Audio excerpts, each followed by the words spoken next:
Principal. Principal কি? Principal হলো পৃথিবীতে প্রত্যেক জায়গাতেই যে নিয়মটা একরকম থাকে সেটাই হলো প্রিন্সিপাল। ধরো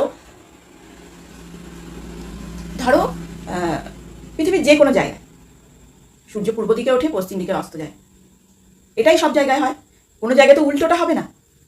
আবার দেখো, রেললাইন বা রাস্তায় তুমি দাঁড়ালে দেখবে সোজা রেললাইন বা রাস্তার একটা বিন্দুতে গিয়ে দুটো লাইন একসঙ্গে মিলিত হচ্ছে, কিন্তু তুমি এগিয়ে গেলে মনে হবে সেটা আবার একটু দূরে চলে গেল, কিন্তু দেখে মনে হবে, দূর থেকে আমাদের মনে হবে ঠিক একটা বিন্দুতে গিয়ে মিলিত হচ্ছে। এটা সব জায়গাতেই তুমি এই জিনিসটাই দেখতে পাবে। পৃথিবীর যে কোনো রাস্তায় গিয়ে দাঁড়াও বা রেল লাইনে গিয়ে দাঁড়াও, দেখবে লাইনে সেই দুটো লাইন, সমান্তরাল দুটো লাইন এক বিন্দুতে গিয়ে মিলিত হচ্ছে। আবার দেখো, একটা মাঠে বা সমুদ্রে গিয়ে দাঁড়ালে দেখবে যে আকাশ আর জমি যে লাইনে মিলিত হচ্ছে একটা হরাইজন্টাল লাইনে গিয়ে মিলিত হচ্ছে। একটা মানে দূর থেকে দেখে মনে হচ্ছে যে আকাশ আর জমি এক লাইনে গিয়ে মিলিত হয়েছে।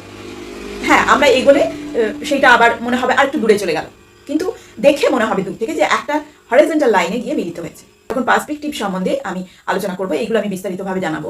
এটা আমি প্রিন্সিপালটা তোমাদের বোঝাবার জন্য আমি এই ডেফিনেশনটা দিচ্ছি যে এইগুলো কিন্তু তুমি সব জায়গাতে পৃথিবীর যে প্রান্তেই যাও তুমি একই রকম দেখতে পাবে। এটাই হলো প্রিন্সিপাল। যে তুমি একটা গাছ দেখছো, গাছে থাকলে যে অরিজিনাল বড় সাইজটা থাকবে, দূরে গেলে সেটা যত দূরে যাবে সেটা ছোট হয়ে যাচ্ছে। এটাই হলো প্রিন্সিপাল। Drawing fundamental principal.